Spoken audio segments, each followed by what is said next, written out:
अर्चना नाम की एक महिला बेंगलोर में रहती थी। अच्छे घर से, माँ बाप बेहद अमीर, ठीक ठाक पढ़ाई की अर्चना ने।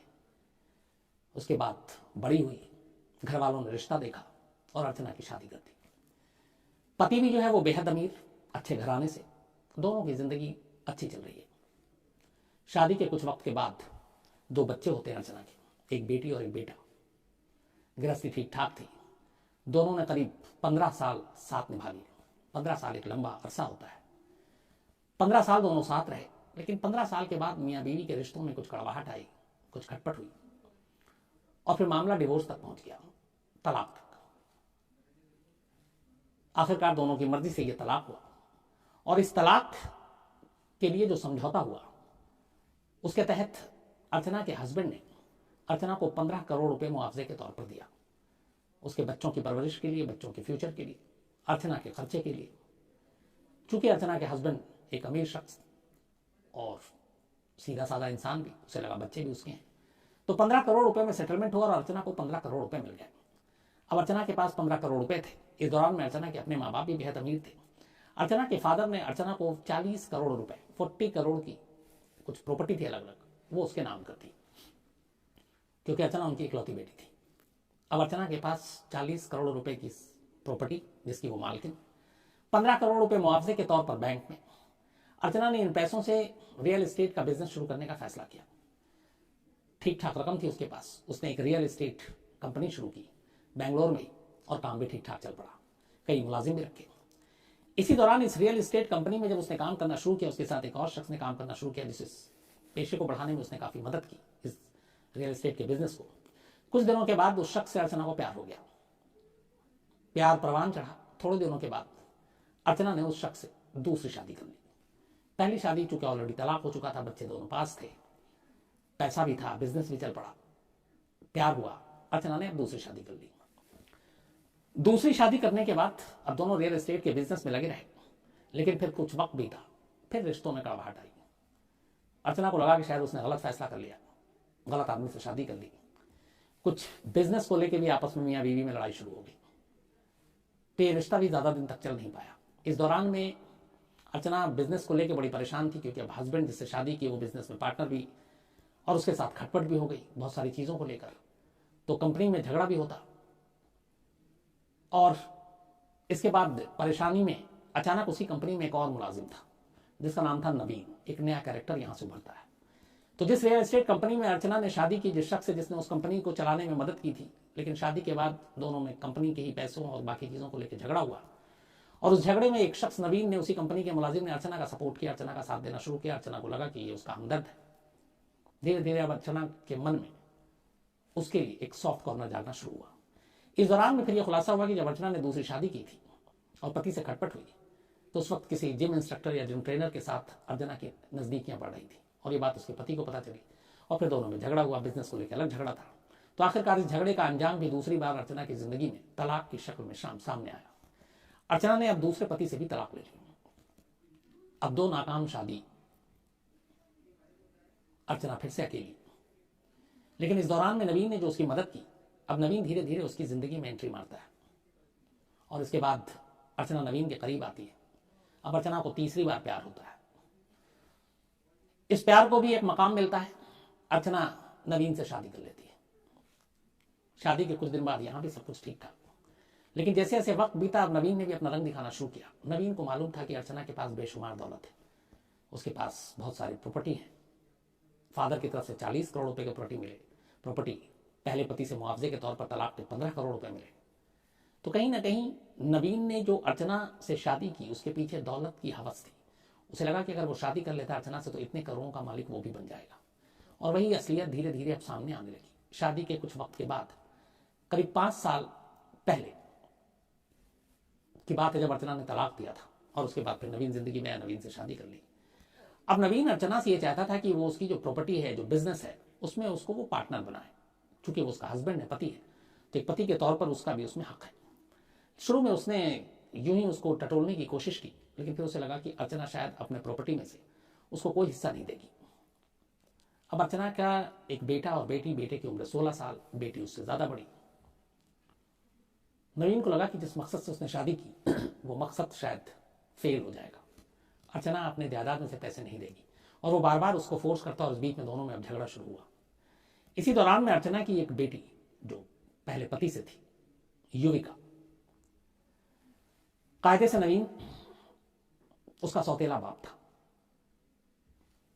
अर्चना ने 3 शादियां की थी, तीसरा पति नवीन था और युविका पहले पति से हुई बेटी थी, तो दोनों के रिश्ते बाप और बेटी के ही थे, बेशक सौतेली बेटी हो या वो सौतेला बाप हो। नवीन के मन में पैसों का लालच इतना ज्यादा था कि जब उसे लगा कि अर्चना उसे पैसे देगी नहीं तो उसने वहीं से कुछ और सोचना शुरू किया। इसके बाद उसने अर्चना की बेटी को टटोलना शुरू किया। पता चला कि उसे भी पैसे की जरूरत है, वो भी प्रॉपर्टी और बाकी चीजों में हिस्सा चाहती है। यहीं से नवीन को घर में कमजोर कड़ी मिल गई। अब उसने युविका को भड़काना और बहकाना शुरू किया। धीरे धीरे उसने रिश्तों को कलंकित किया और अपनी ही सौतेली बेटी को अपने ही प्यार के जाल में फंसा लिया। उसने युविका को लालच दी कि अगर हम दोनों मिल जाएं तो तुम्हारी माँ की सारी प्रॉपर्टी तुम्हारे भाई को भी नहीं मिलेगी, बाकी को भी नहीं मिलेगी, सिर्फ हम दोनों के हिस्से में आएगा जो करीब 50 करोड़ रुपए या उससे ज्यादा है। फिर हम दोनों शादी कर लेंगे। ये वो शख्स कह रहा है जो रिश्ते में उसका सौतेला बाप लगता है, जो अर्चना का तीसरा पति है, और वो बेटी जो अर्चना के पहले पति से पैदा हुई है, लेकिन माँ तो उसकी सगी है, लेकिन वो भी पैसे की लालच में थी।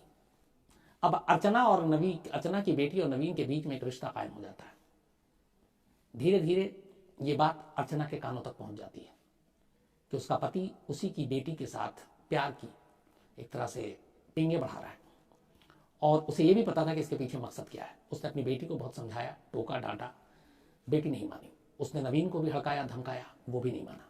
जब नहीं माना तो अर्चना ने अपनी बेटी का खर्चा देना बंद कर दिया, उसको घर से निकाल दिया, नवीन को भी घर से निकाल दिया।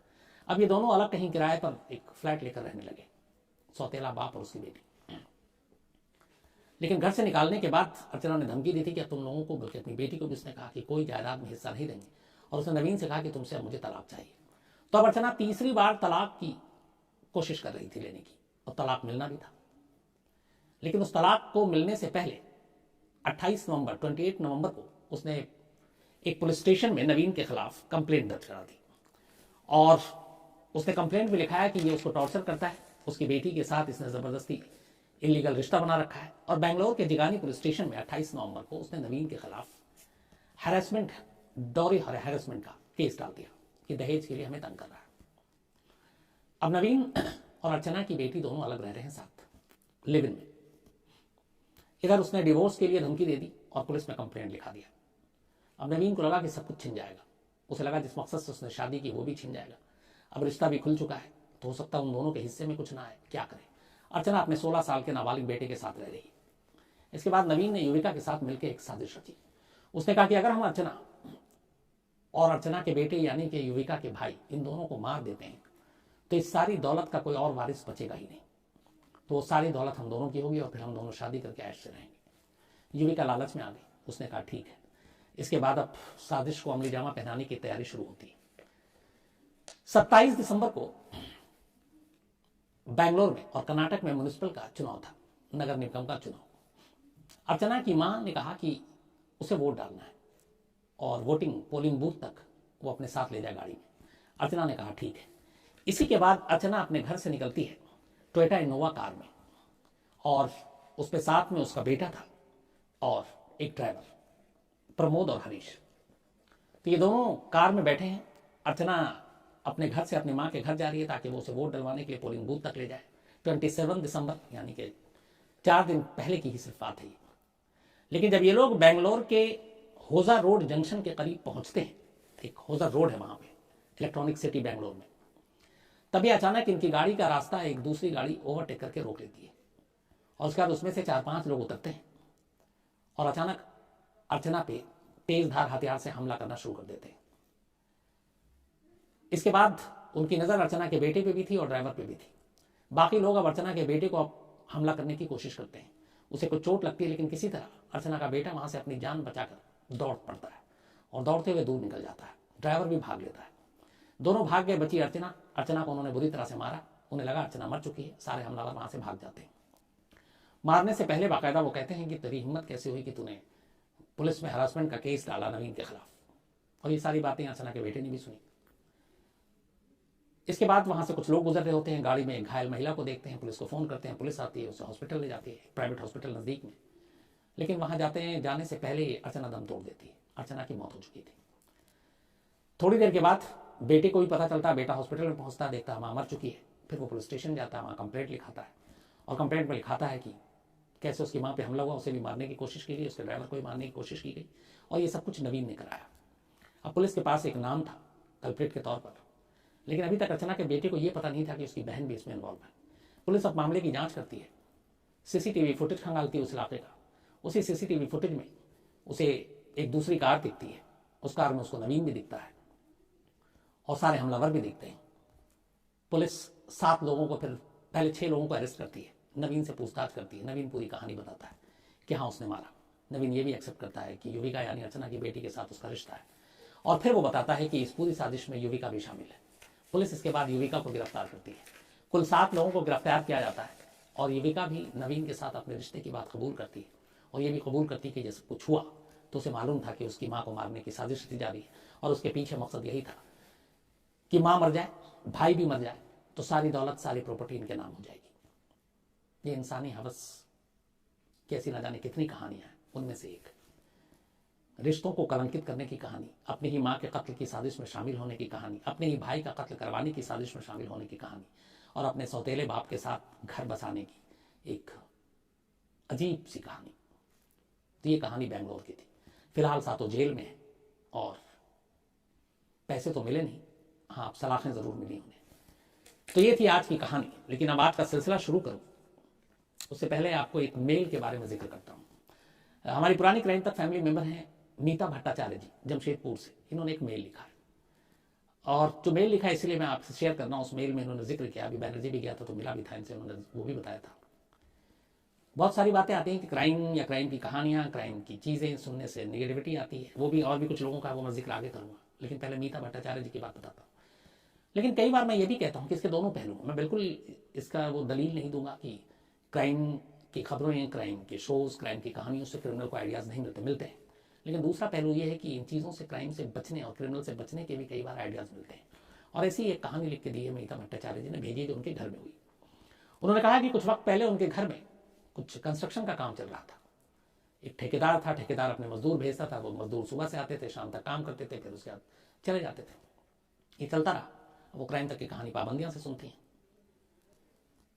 संडे का दिन था और संडे के दिन अचानक उनके दरवाजे पे घंटी बजी। संडे को आमतौर पे उनके घर पे जो काम होता था, वो मजदूर उस दिन छुट्टी पे होते थे, और ये मजदूर आते थे तो 2 आते थे। जब वो दरवाजे पे गई तो उन्होंने देखा बाहर 3 मजदूर खड़े। तो उन्होंने पूछा कि आज तो संडे है, छुट्टी है, आज काम कैसे? तो उसने कहा नहीं, ठेकेदार साहब ने भेजा है। तो उसने कहा आप 2 या तीसरा? तो उसने कहा ठेकेदार जी ने भेजा ताकि जल्दी काम हो जाए। अब मीता भट्टाचार्य जी के पास 2 चीजें थी, या तो दरवाजा खोलें और उनको अंदर आने दें। लेकिन अचानक उनके दिमाग में ये बात आई कि एक तो संडे काम होता नहीं, उससे पिछले संडे भी कोई मजदूर नहीं आया था, और हमेशा 2 आता, आज 3 क्यों आया? ये उन्होंने अपनी हाजिर दिमागी लगाई। और तीसरी चीज उनके दिमाग में ये कौंधी की, अगर आज काम करना था, एक्स्ट्रा मजदूर भेजना था, तो ठेकेदार कम से कम उनको पहले फोन करके इन्फॉर्म करता, बताता। पर ठेकेदार का फोन नहीं आया। उन्होंने उन तीनों को दरवाजे पे वेट करने के लिए कहा, अंदर नहीं, और फोन मिलाया, लेकिन इत्तेफाक से ठेकेदार ने फोन नहीं उठाया, फोन स्विच ऑफ था। अब वो क्या करें, वापस आई। उन्होंने कहा कि आज काम नहीं होगा, आप लोग जाइए, हमें आपसे काम नहीं कराना। वो तीनों मजदूर लौट गए। दोपहर के वक्त ठेकेदार का वापस फोन आया, मिस कॉल देखा होगा, तो पूछा क्या हुआ। इन्होंने बताया कि आज आपने छुट्टी थी, फिर भी मजदूर भेजा, और वो भी तीसरा भेजा आपने, हमें पता नहीं है। ठेकेदार ने कहा हमने तो कोई मजदूर भेजा ही नहीं, आज तो हमें भी पता है कि काम नहीं होता, और मैं 3 क्यों भेजूंगा, 2 ही होता है, तो मैंने किसी को नहीं भेजा। तब उन्होंने कहा 3 आए थे। अब वो कहती हैं कि अगर मैं दरवाज़ा खोल देती, अच्छा ये दोनों मीता भट्टाचार्य जी और इनके हस्बैंड ये सीनियर सिटीजन हैं, बुजुर्ग हैं, और घर में कोई है नहीं, और बुजुर्गों के साथ बहुत सारे क्राइम की घटनाएं हम आए दिन सुनते रहते हैं। तो अगर वो दरवाज़ा खोल देती और वो तीनों आते तो क्या होता? क्योंकि अच्छे मकसद से तो आए नहीं थे, क्योंकि ठेकेदार ने भेजा नहीं था। तो उन्होंने नहीं खोला, और ऊपर वाले के क्रम से ऐसा कुछ हुआ नहीं। ये उन्होंने शेयर किया। मुझे लगा आप लोगों से भी ये शेयर करना चाहिए, इसलिए कि छोटी छोटी चीज़ों और छोटी छोटी बातों को अगर हम ध्यान रखें, ज़रा सा भी कुछ डाउट हो तो उस डाउट को क्लियर करने से पहले कोई और ऐसा कदम ना उठाएं जिससे नुकसान हो, तो हम बहुत सारे ऐसे क्राइम से बच सकते हैं। अगर आपको लगे कि एक शख्स कौन है, घंटी बजा रहा है, अंदर आना चाहता है, बिल्कुल नहीं। अगर आप देखें आस पड़ोस में कुछ लोग हैं जिनको आप जानते हैं, वो टहल रहे हैं, आपको दिख रहे हैं, तब तो ठीक है। लेकिन सन्नाटा है, कोई नहीं है, सब घर में सो रहे हैं, और वो अनजान शख्स पानी पीने के बहाने या किसी और बहाने से दरवाज़ा खुलवाता है, तो ऐसा बिल्कुल ना करें। खासतौर पर जो हमारे सीनियर सिटीजन बुजुर्ग हैं, घर में अकेले हैं, जिनकी मदद के लिए कोई मददगार नहीं है, वो तो बिल्कुल जब तक 100% आप न जानते हैं उनको, उनके लिए दरवाज़ा न खोलें। दूसरी जो एक कहानी आपको सुनाई थी बेलगाम की, एक अपनी क्राइम तक फैमिली मेंबर की लेडी की, जिन्होंने कहा था कि कैसे उनका पति उन्हें टॉर्चर करता था, मारता था, पीटता था, फिर वो छोड़ कर आ गए, फिर उसने सुसाइड कर लिया और उसके घर वाले उन्हें जिम्मेदार मानते हैं। मैंने आप लोगों की राय मांगी थी, बहुत सारे लोगों ने अपनी राय भेजी। कुल निचोड़ उस राय की जो थी वो ये थी कि जिस पे बीतती है वही समझता है। हम दूर बैठकर अपनी अपनी राय तो बड़ी आसानी से दे देते हैं, लेकिन जो 18 साल एक छत के नीचे इस डर और खौफ के साए में हर रात काटे कि पता नहीं क्या होगा अगले पल, वो दर्द, वो फिक्र, वो खतरा, उससे बेहतर कोई नहीं समझ सकता। तो ज़्यादातर लोगों का मानना है कि उनका जो फैसला था वो सही फैसला था, उनको छोड़ कर आने का, अपने और अपने बच्चों के लिए। दूसरी बात, कुछ लोगों ने कहा है कि उनको किसी कर सकती थी कि मनोचिकित्सक से दिखाना चाहिए था ताकि बीमारी दूर हो। बट इस कहानी में शायद ये मेरी गलती, मैंने नहीं बताया, उनका ऑलरेडी इलाज चल रहा था, दवाएं भी मिलती थी, तो उनको दिखाया गया था। तो ज़्यादातर लोगों की वही राय थी जो मेरी भी राय है।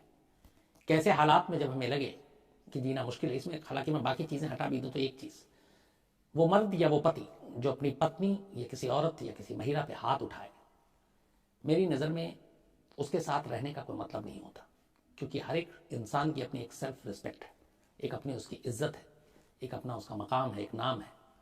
तो सिर्फ इसलिए कि मैं पत्नी हूँ तो कोई मुझे मेरा पति मार सकता है, ये उसका हक है, ये सोच तो होनी ही नहीं चाहिए।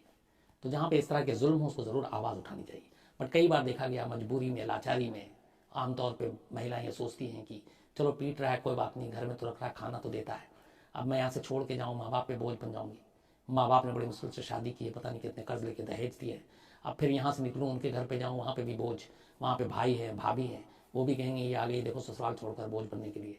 तो ऐसी कई मजबूरियाँ होती हैं औरतों और ख़ासतौर पर बीवियों के सामने, जिसकी वजह से वो अकेले घुटती रहती हैं, सारे गम, सारी तकलीफ़ें खुद ही सहती हैं और किसी को बोलती नहीं। यहाँ तक कि अपने माँ बाप जिन्हें पैदा किया, जो शायद बहुत बार ऐसा हो कि माँ बाप उनकी तकलीफ़ों को समझे तो वो सपोर्ट करेंगे, क्योंकि माँ बाप होते हैं। हर बच्चे के लिए सबसे अगर कोई अपना होता तो वो माँ बाप ही होते हैं।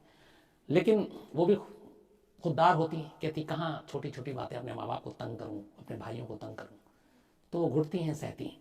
पर मेरा मानना है कि नहीं सहना चाहिए।